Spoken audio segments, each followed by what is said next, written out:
Ayat hari ini adalah Yeremia 16, ayat 1 sampai 12. Mari kita baca bersama. Firman yang datang dari Tuhan kepada Yeremia, bunyinya, "Pergilah dengan segera ke rumah tukang periuk. Di sana aku akan memperdengarkan perkataan-perkataanku kepadamu. Lalu pergilah aku ke rumah tukang periuk, dan kebetulan ia sedang bekerja dengan pelarikan. Apabila bejana yang sedang dibuatnya dari tanah liat di tangannya itu rusak, maka tukang periuk itu mengerjakannya kembali menjadi bejana lain menurut apa yang baik pada pemandangannya. Kemudian datanglah firman Tuhan kepadaku, bunyinya, masakan aku tidak dapat bertindak kepada kamu seperti tukang periuk ini? Hai kaum Israel, demikianlah firman Tuhan. Sungguh, seperti tanah liat di tangan tukang periuk, demikianlah kamu di tanganku, hai kaum Israel. Ada kalanya aku berkata tentang suatu bangsa dan tentang suatu kerajaan, bahwa aku akan mencabut, merobohkan, dan membinasakannya. Tetapi apabila bangsa yang terhadap siapa aku berkata demikian telah bertobat dari kejahatannya, maka menyesallah aku, bahwa aku hendak menjatuhkan malapetaka yang kurancangkan itu terhadap mereka. Ada kalanya aku berkata tentang suatu bangsa dan tentang suatu kerajaan, bahwa aku akan membangun dan menanam mereka. Tetapi apabila mereka melakukan apa yang jahat di depan mataku dan tidak mendengarkan suaraku, maka menyesallah aku bahwa aku hendak mendatangkan keberuntungan yang kujanjikan itu kepada mereka. Sebab itu katakanlah kepada orang Yehuda dan kepada penduduk Yerusalem, beginilah firman Tuhan, sesungguhnya aku ini sedang menyiapkan malapetaka terhadap kamu dan merancangkan rencana terhadap kamu. Baiklah kamu masing-masing bertobat dari tingkah langkahmu yang jahat, dan perbaikilah tingkah langkahmu dan perbuatanmu. Tetapi mereka berkata, tidak ada gunanya. Sebab kami hendak berkelakuan mengikuti rencana kami sendiri, dan masing-masing hendak bertindak mengikuti kedegilan hatinya yang jahat. Amin. Hari ini, saya akan menyampaikan firman Tuhan dengan judul, Cara Tukang Periuk Memperlakukan Tanah Liat. Kita tidak dapat membayangkan betapa besar perhatian seorang perajin keramik ketika membuat satu benda keramik. Ia memilih sendiri tanahnya, lalu memadatkan tanah itu sedikit demi sedikit. Dengan sepenuh hati, ia membentuk satu demi satu keramik yang indah. Selama berhari-hari, ia mengatur panas api dan membakar keramik itu dalam tungku yang sangat panas untuk waktu yang lama. Sesudah itu, ada satu tindakan sang perajin yang kadang-kadang membuat kita terkejut. Ia melakukan sesuatu yang tampak aneh. Ia mengeluarkan keramik dari tungku satu demi satu dan memeriksanya. Jika ada sedikit saja yang tidak berkenan di hatinya, tanpa ragu ia menghancurkannya dengan palu. Mengapa? Keramik yang dibuat dengan susah payah dan dibakar dengan penuh perhatian selama berhari-hari itu dihancurkan begitu saja tanpa ampun? Di mata kita, sepertinya tidak ada cacat yang begitu besar. Namun, jika ia melihat goresan kecil saja, jika ada sedikit saja yang tidak berkenan di hatinya, sang perajin langsung menghancurkan keramik itu. Rupanya cara pandang sang perajin berbeda dari cara pandang kita. Bagi seorang perajin, jika hasilnya tidak tepat, berarti itu bukan apa-apa. Jika tidak sempurna, berarti tidak ada artinya. Tampaknya begitulah arti sebuah keramik bagi sang perajin. Di dalam firman hari ini juga muncul kisah yang sama, yaitu kisah tentang tukang periuk. Allah memerintahkan Yeremia, bangunlah dan pergilah ke rumah tukang periuk. Melalui tukang periuk itu, Allah hendak memperlihatkan dirinya sendiri. Sekarang mari kita membaca bersama ayat 3 dan 4 dari firman hari ini. Mari kita baca bersama. Lalu pergilah aku ke rumah tukang periuk, dan kebetulan ia sedang bekerja dengan pelarikan. Apabila bejana yang sedang dibuatnya dari tanah liat di tangannya itu rusak, maka tukang periuk itu mengerjakannya kembali menjadi bejana lain menurut apa yang baik pada pemandangannya. Amin. Apa yang dilihat Yeremia di rumah tukang periuk mungkin merupakan pemandangan yang mirip dengan apa yang baru saja kita lihat dalam video. Tukang periuk itu sedang menghancurkan bejana yang dibuatnya sendiri. Ayat 4 berkata, apabila bejana yang sedang dibuatnya dari tanah liat di tangannya itu rusak. Artinya, bejana tanah liat itu rusak di tangan orang yang membuatnya. Ketika melihat pemandangan ini, Yeremia berpikir demikian. Tukang periuk itu mengerjakannya kembali menjadi bejana lain menurut apa yang baik pada pemandangannya. Di sini ada satu ungkapan yang sangat penting, yaitu menurut apa yang baik pada pemandangannya. Beginilah tukang periuk memperlakukan tanah liat. Menurut apa yang baik pada pemandangannya. Cara pertama, tukang periuk memperlakukan tanah liat dalam firman hari ini adalah tepat seperti itu. Ia bertindak menurut apa yang baik pada pemandangannya. tukang periuk memiliki kendali penuh atas pekerjaan membuat bejana. Tukang periuk itulah untuk menentukan apa yang akan terjadi pada tanah liat. Saat memutuskan, aku akan membuat ini. Tukang periuk sendiri yang mengambil keputusan. Saat melihat keramik yang sudah dibakar dan berpikir, apakah harus kuhancurkan atau kubiarkan saja? Tukang periuk juga memutuskannya sendiri. Menurut apa yang baik pada pemandangannya dan sesuai dengan rencananya, tukang periuk mengambil keputusan-keputusan itu. Adakah tukang periuk yang bertanya kepada tanah liat sebelum mengambil keputusan? Adakah yang bertanya, kamu mau jadi apa? Atau, kamu mau kubuat menjadi apa? Adakah yang berkata, ketika dibakar, muncul sedikit cacat dan retakan di sini? Haruskah kubiarkan saja atau kuhancurkan? Adakah tukang periuk yang bertanya dan berunding dengan tanah liat seperti itu? Mungkin tidak ada seorang pun. Tanah liat tidak memiliki hak untuk memutuskan. Hanya tukang periuk yang memutuskan segala sesuatu. Mungkin inilah yang hendak Allah tunjukkan di rumah tukang periuk. Allah pun demikian. Kendali atas seluruh sejarah berada di tangan Allah. Allah memimpin dan menggerakkan seluruh sejarah. Ayat 6 merangkum pemikiran ini demikian. Mari kita membaca bersama ayat 6 dari firman hari ini. Masakan aku tidak dapat bertindak kepada kamu seperti tukang periuk ini, hai kaum Israel? Demikianlah firman Tuhan. Sungguh seperti tanah liat di tangan tukang periuk, demikianlah kamu di tanganku, hai kaum Israel. Amin. Masakan aku tidak dapat bertindak kepada kamu seperti tukang periuk ini? Seperti tanah liat di tangan tukang periuk, demikianlah kamu di tanganku. Inilah firman Allah. Seluruh kendali berada di tangan Allah. Kendali seperti ini juga kita sebut kedaulatan. Segala kedaulatan adalah milik Allah. Artinya Allah memerintah dan Allah berkuasa. Sebagaimana tukang periuk memperlakukan tanah liat sesuka hatinya dan menentukan sesuka hatinya apakah akan mengambil atau membuangnya. Demikian pula Allah memiliki kendali dalam memperlakukan kita. Saudara-saudari, kadang-kadang manusia salah mengerti. Mereka mengira bahwa merekalah tukang periuk dan tidak menyadari, aku adalah tanah liat. Apakah ciri tanah liat? Tanah liat pada dirinya sendiri tidak memiliki nilai apapun. Tanah liat juga tidak dapat menjadi apun dengan kekuatannya sendiri. Itulah ciri tanah liat.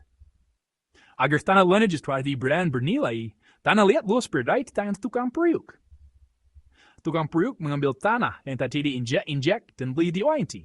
Ia mempersiapkannya sedikit demi sedikit, membentuknya dengan indah, lalu menghaluskannya dengan terampil hingga menjadi porselen putih dan seladon.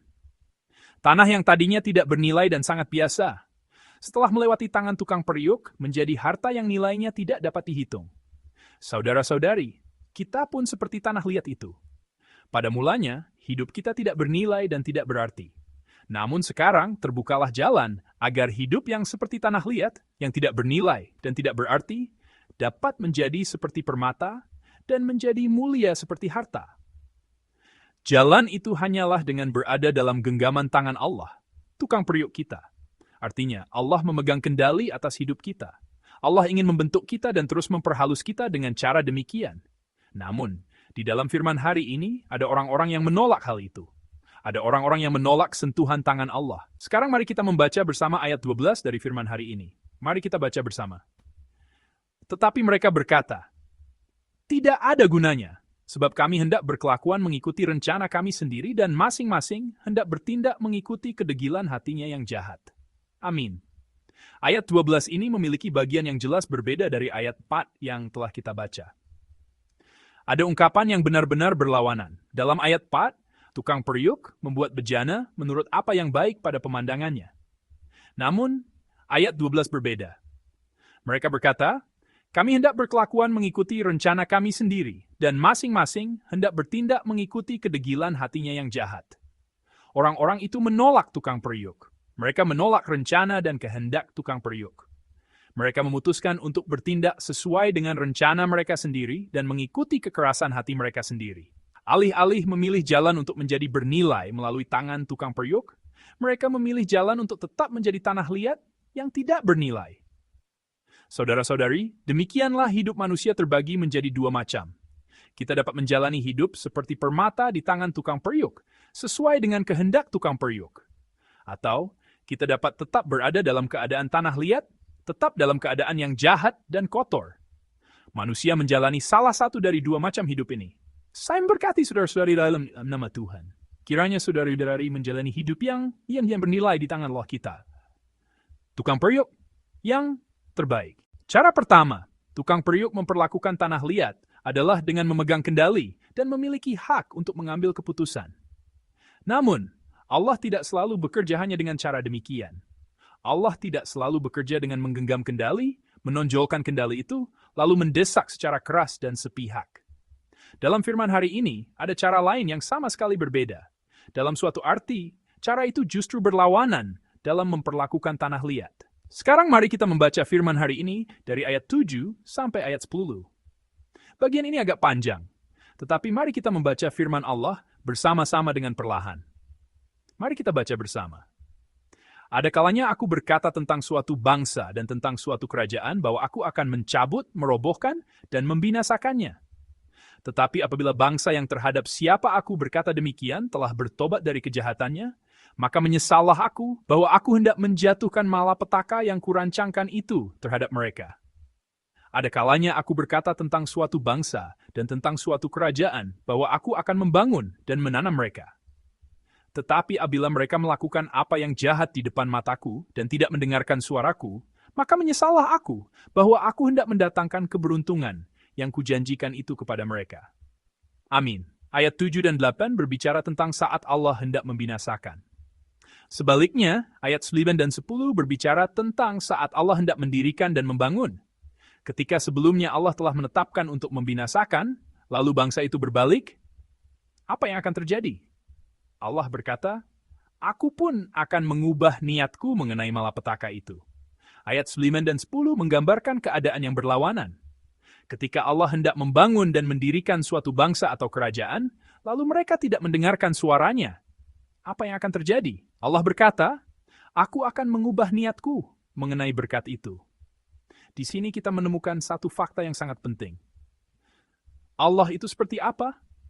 Allah adalah Dia yang secara luas menanggapi pilihan manusia dan perubahan yang terjadi dalam diri manusia. Sekalipun seseorang jahat, jika ia mau berubah menjadi baik dan mulai menetapkan hatinya untuk kebaikan, Allah pun mengubah caranya bertindak ke arah yang baik. Sekalipun seseorang sebelumnya baik, jika ia mengubah hatinya menuju kejahatan, Allah pun mengubah caranya bertindak dan menarik kembali kebaikan yang hendak diberikannya. Allah tidak bekerja dengan cara mendesak sepihak atau dengan cara otoriter.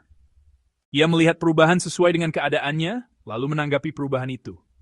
Dengan cara demikianlah ia memperlakukan manusia dan memperlakukan kita.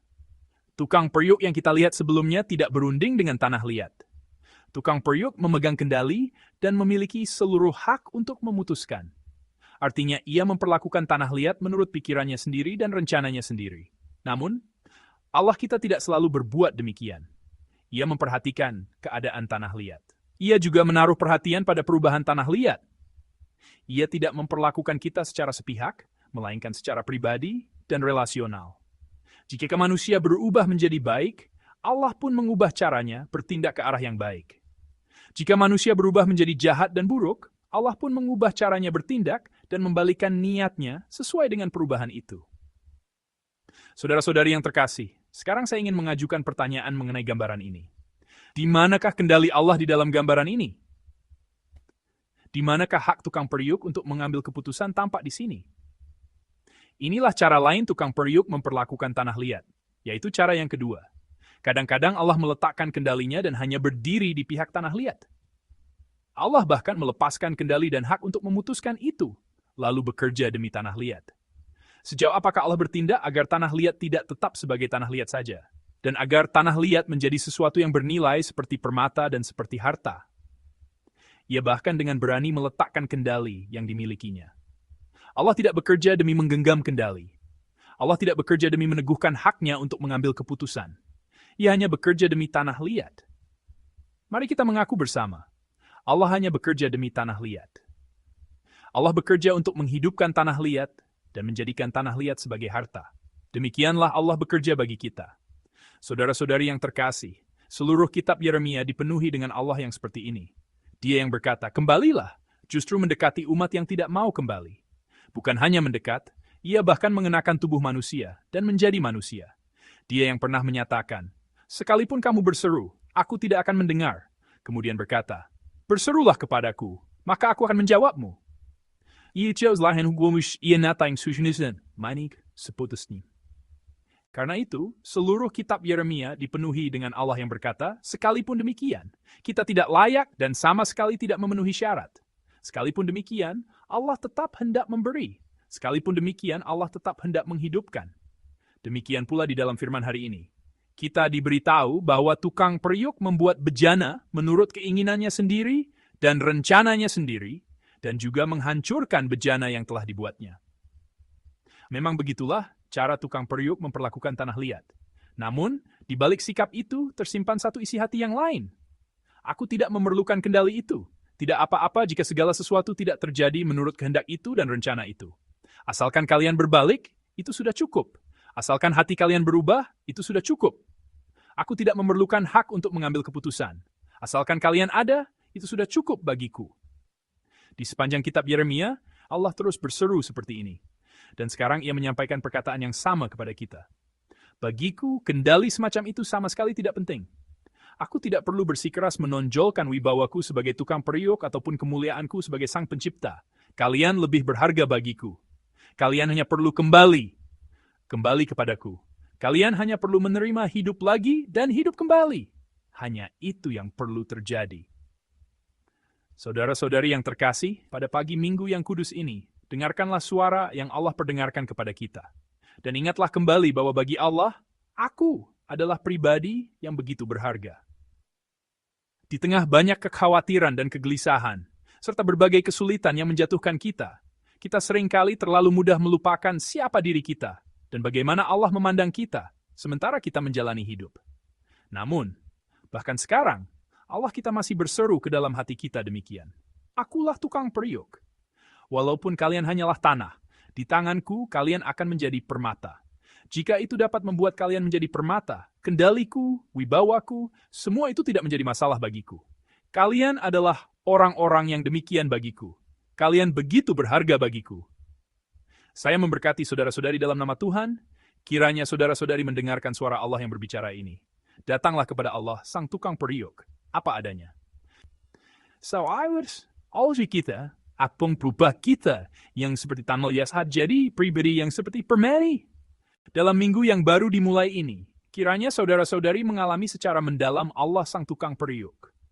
Ia adalah Allah kita yang, demi kita, rela tidak bersikeras menonjolkan wibawa dan kendalinya sebagai tukang periuk. Allah yang dengan rela bertindak demikian bagi kita. Kiranya saudara-saudari berjalan dekat dan bersekutu dengannya. Ingatlah dan jangan lupakan, aku adalah orang yang begitu berharga. Di dalam Allah, aku adalah pribadi yang seperti permata. Saya memberkati seluruh jemaat dalam nama Tuhan. Kiranya kita semua hidup seperti itu. Sekarang, sambil merenungkan firman yang Tuhan berikan kepada kita, mari kita berdoa bersama. Mari kita berdoa bersama. Saudara-saudari, kemanakah saudara-saudari memandang?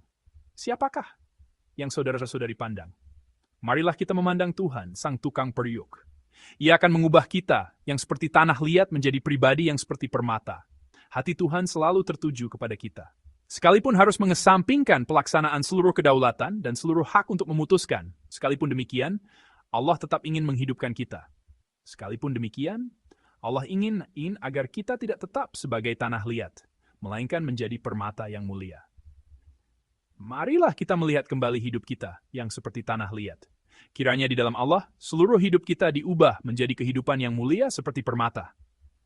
Dengan permohonan itu, marilah kita maju dan berdoa bersama. Allah yang penuh kasih, kami bersyukur kepadamu. Engkaulah tukang periuk, dan kami adalah tanah liat. Namun Tuhan, Engkau sungguh tukang periuk yang sangat mengherankan. Engkau bekerja demi tanah liat dan menghendaki agar tanah liat menjadi permata. Tuhan, Engkaulah tukang periuk yang mengherankan seperti itu. Terima kasih karena Engkau membuat kami memahami hati-Mu ini. Segala wibawa, kendali, dan hak untuk memutuskan adalah milik-Mu. Namun Engkau tidak bersikeras menjalankan semuanya. Lalu, hanya memeluk kami, hanya menghidupkan kami, dan hanya menjadikan kami mulia seperti permata.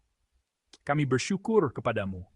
Tolonglah kami agar tidak melupakan bahwa kami adalah orang-orang yang sangat dikasihi. Biarlah kami selalu mengingat bahwa Engkau begitu menghargai kami, dan hidup dengan mengingat hal itu. Kami berdoa dalam nama Tuhan kami, Yesus Kristus. Amin.